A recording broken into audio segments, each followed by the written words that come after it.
The moment silence falls.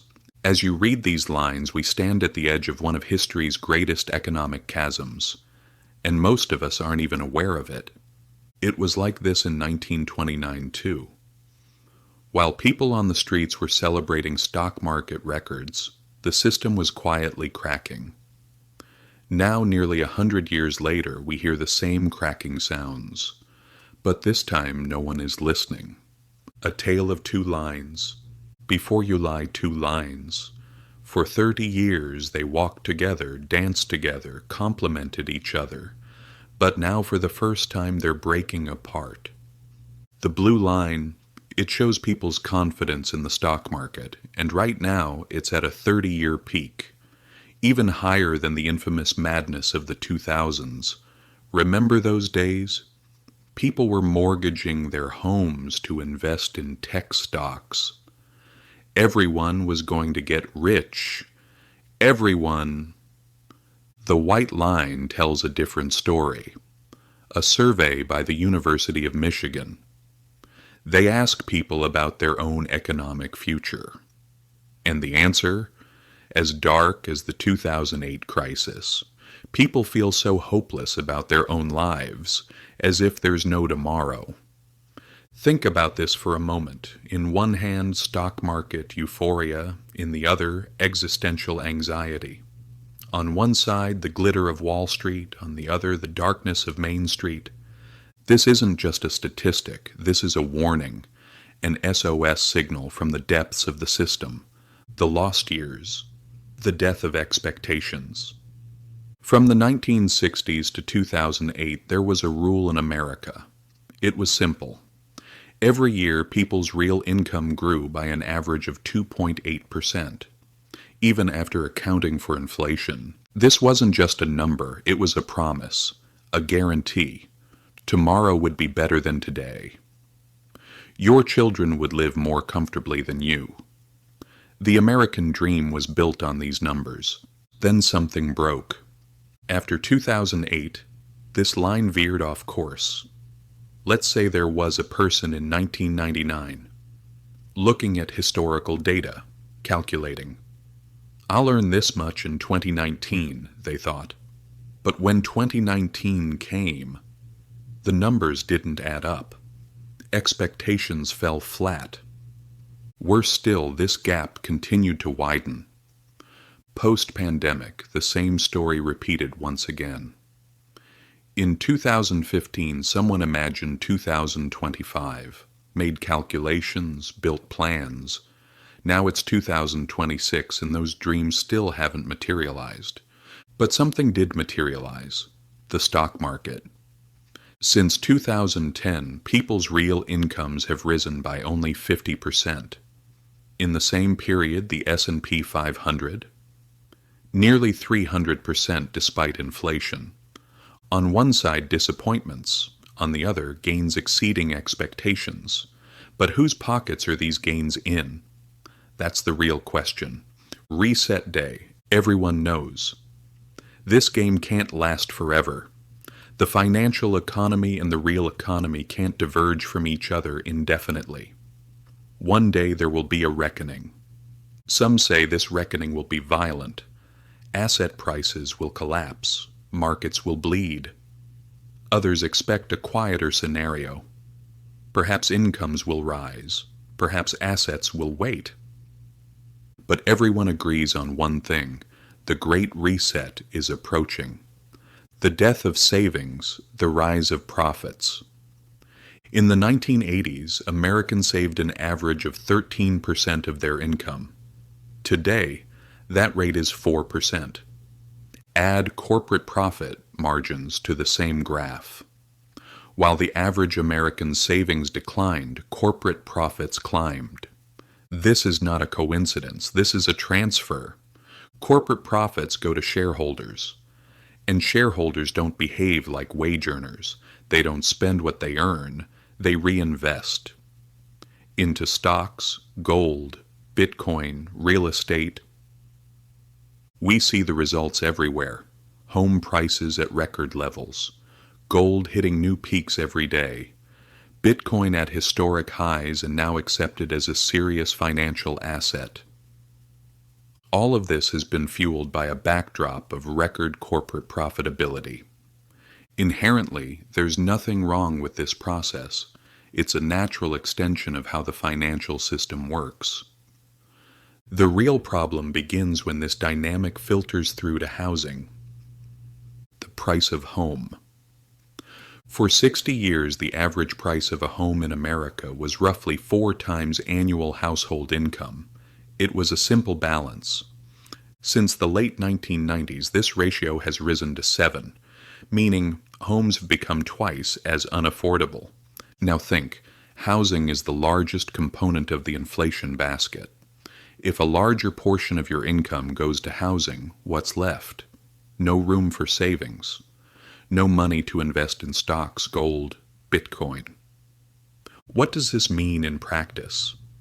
Many households remain stuck in the same place throughout their lives. Their expenses rise, but their chances of building wealth don't advance. Look at the numbers. In 2000, 75% of Americans believed they could improve their standard of living.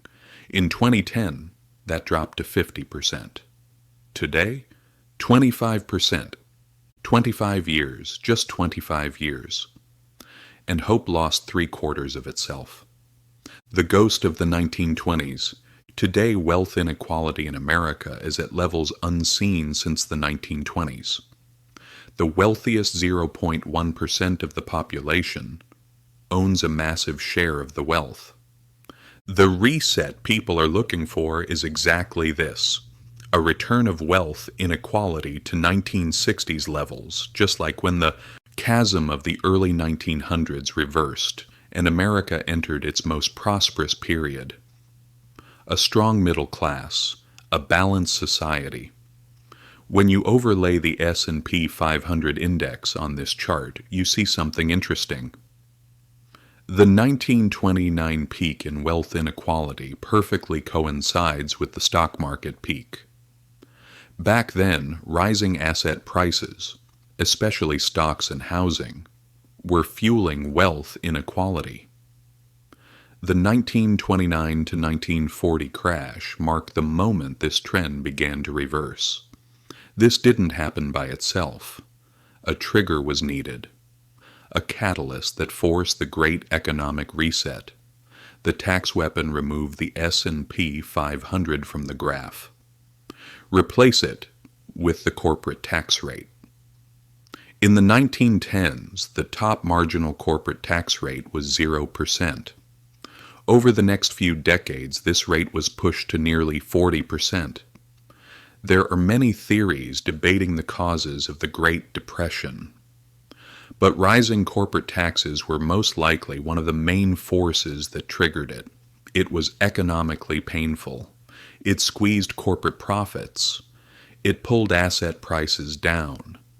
Unemployment rose, but it reversed the rising wealth inequality trend. And high corporate taxes coincided with a long period of low inequality in America. In the 1980s, the corporate tax rate came down. At that time, American corporations were genuinely struggling. Profit margins were squeezed. The economy was floundering due to high inflation and weak growth. Policymakers cut taxes to relieve pressure on businesses and revive the economy. And it worked. The economy accelerated through the late 1980s and 90s. Strong growth, major increases in asset prices. Between 1982 and 1999, the S&P 500 delivered nearly 20% annual returns. But behind the scenes, these policies set the stage for wealth inequality to reverse and start rising. Today, with corporate taxes at their lowest level since the 1930s, wealth inequality is at its highest level since the 1930s. Wealth inequality has many causes, of course. There's no single explanation. But this chart may tell an important part of the story. Low corporate taxes have allowed profit margins to remain resilient even while the American consumer has been under pressure. The future of reset. We believe the Great Reset will come when the corporate tax line starts rising again. This will probably be very painful. Asset prices will drop violently, just like in the 1930s. So what does this mean for today's stock market? The market prices the future, so the stock market could probably peak before corporate taxes actually rise. That's what happened in 1929. The market peak occurred 1 to 2 years before taxes were raised in 1931. For now, our strategy? We're long on assets that will benefit from today's macroeconomic environment.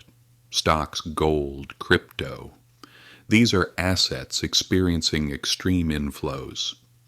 Money is flooding into financial markets like a torrent. But a moment will come when this trend reverses, and things could get ugly. That's when our strategy will shift to a much more defensive position. The system offers you a choice: to be inside or to stay outside. Most people have already made their choice, but they don't know it yet. History doesn't repeat itself, but it rhymes. And the verse you're reading right now rhymes very closely with 1929. If you're watching this, you're already looking beyond the veil. You see what others refuse to see. That awareness, that's your edge. But awareness without action is just observation.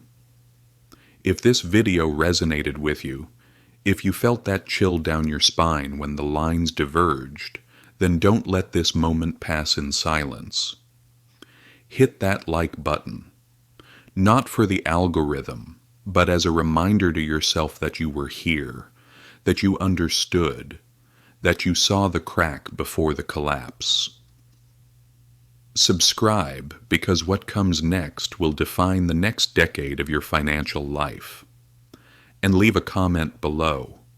Tell me, are you positioned for the reset, or are you still dancing on the edge?